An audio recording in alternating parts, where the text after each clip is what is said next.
Pertama, saya rasa tuan-tuan pun banyak mendengar perbincangan para ulama tentang isu ni. Okey, nombor satu. Kita tak payah bincang lagi SOP, tak payah bincang lagi dari sudut COVID. Nombor satu, kita kena faham dulu kedudukan di dalam salat ni bukan semua perkara berada pada maqam yang sama.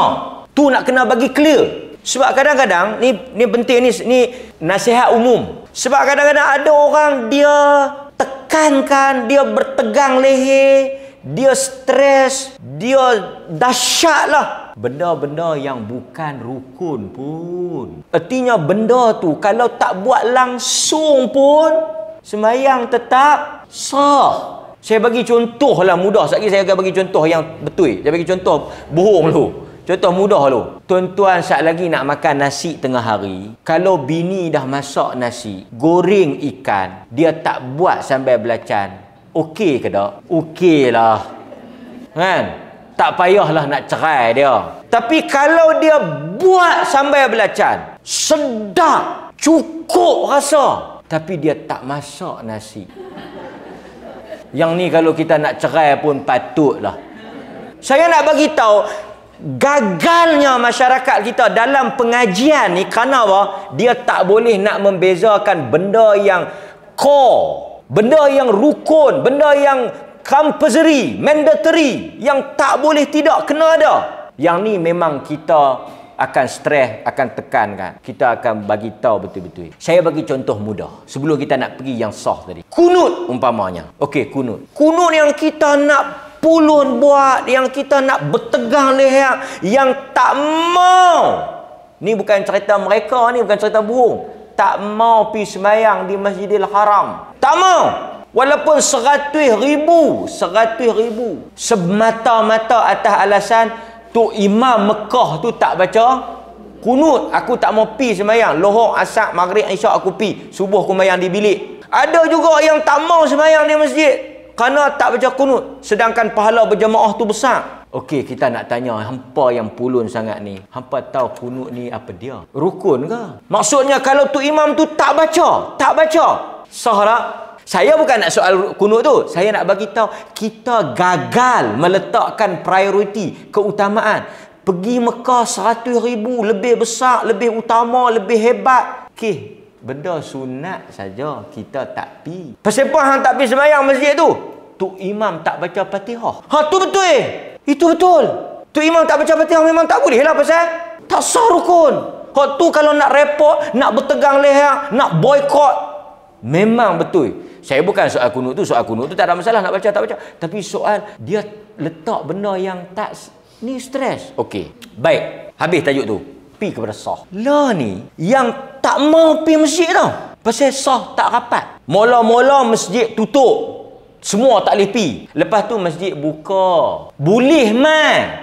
Cuma tak boleh dekat. Boleh mai tapi tak boleh duduk dekat. Aku tak mau pi lagi, tak duduk dekat aku tak pi. Okey, saya nak tanya tuan-tuan. Yang mengaji, yang dengar, yang hadir kuliah, merapatkan sah ni wajib, sunat atau apa? Rukun ke? Itu dulu sebelum kita nak bertengkar, sebelum kita nak berkelahi, sebelum kita nak boykot, sebelum kita nak hentam, kita kena tahu ni tajuk apa? Tajuk ni tajuk perkara sunat. Merapatkan sah itu sunat.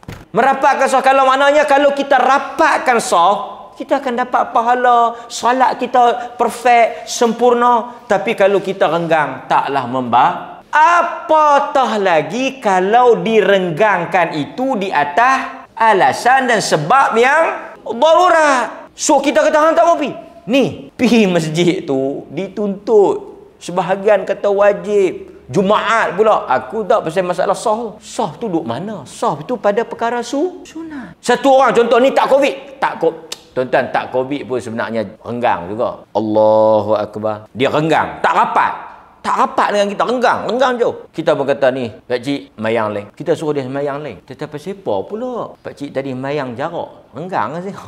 Itu tak betul pasal salat dia sah. Kecuali kalau kita mayang tani, dia pergi mayang tanu. Putus sah. Di rumah dia ikut. Betul tu habis. Putus sah. Tak dapatlah pahala jamaah tapi semayang dia sah. Saya nak bagi taunya, sekarang ni rapatkan sah itu bukan perkara rukun yang menentukan sah batal sembahyang. Dia hanya perkara cabang. Tapi memang kita kalau boleh yang sebaik-baiknya, afdalnya, yang menepati sunnah, kesempurnaan salat, rapatlah. Tapi kalau kita ada alasan, keperluan pasal apa tak perlu rapat, yang kata depa tak rapat ni nak meninggalkan sunnah apa semua, okey, kita tak rapat tapi kita mayang di masjid. Dia yang tak rapat, hak mana yang buat sunnah? Dia kata akulah yang tak rapat ni. Di rumah tu Nabi tak mayang, Nabi mayang di masjid. Renggang pun di pasal itu kita kadang-kadang tuan-tuan tak melihat duduk dia tang mana. Itu saya nak jawab yang di situ. So bila tuan-tuan mengaji sembahyang ni, apa benda core rukun? Al-Fatihah, takbiratul ihram, kan? Benda-benda yang macam ni kita stres, kita jaga betul-betul. Benda-benda yang cabang, kalau siapa-siapa yang ada dia nak buat macam tu, dia nak buat macam ni, tak apa, pasal masih lagi sah.